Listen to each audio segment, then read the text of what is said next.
საქართველოს პროკურატურამ დამამძიმებელ გარემოებაში ჩადენილი მკვლელობის ცეცხლსასროლი იარაღის მართლსაწინააღმდეგო შეძენის, შენახვის და ტარების, განსაკუთრებით მძიმე დანაშაულის შეუტყობინებლობის და საქართველოს სახელმწიფოს საზღვრის ჯგუფურად უკანონო გადაკვეთის ფაქტებზე ორ პირს ბრალდება წარუდგინა.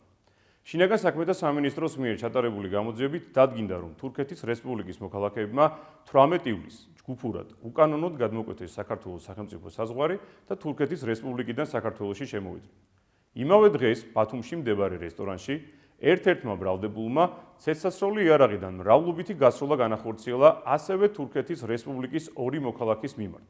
შემდეგ კი თანმხლებ პირთან ერთად შემთხვევის ადგილი დატოვა. სროლის შედეგად ერთ-ერთი დაზარალებული გარდაიცვალა, ხოლო მეორე სიკვდილს გადაურჩა.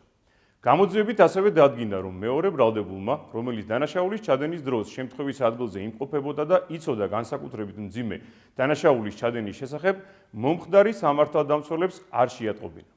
სამართალდამცველებმა ბრალდებულები დანაშაულის ჩადენიდან მალევე დააკავეს. ერთ პირს ბრალდება ორი ან მეტი პირის განზრახ მკვლელობის მცდელობის, ცეცხლსასროლი იარაღისა და საბრძოლო მასალის მართლსაწინააღმდეგო შეძენა, შენახვა, ტარების და ჯგუფურად საქართველოს სახელმწიფოს საზღვრის უკანონოდ გადმოკვეთის ფაქტზე წარედგინა, რაც სასჯელის სახე და ზომად 20 წლამდე თავისუფლების აღკვეთას ითვალისწინებს. მეორე პირს ბრალდება განსაკუთრებით მძიმე დანაშაულის შეუტყობინებლობის და ჯგუფურად საქართველოს სახელმწიფოს საზღვრის უკანონოდ გადმოკვეთის ფაქტზე წარედგინა, რაც სასჯელის სახე და ზომად 7 წლამდე თავისუფლების აღკვეთას ითვალისწინებს.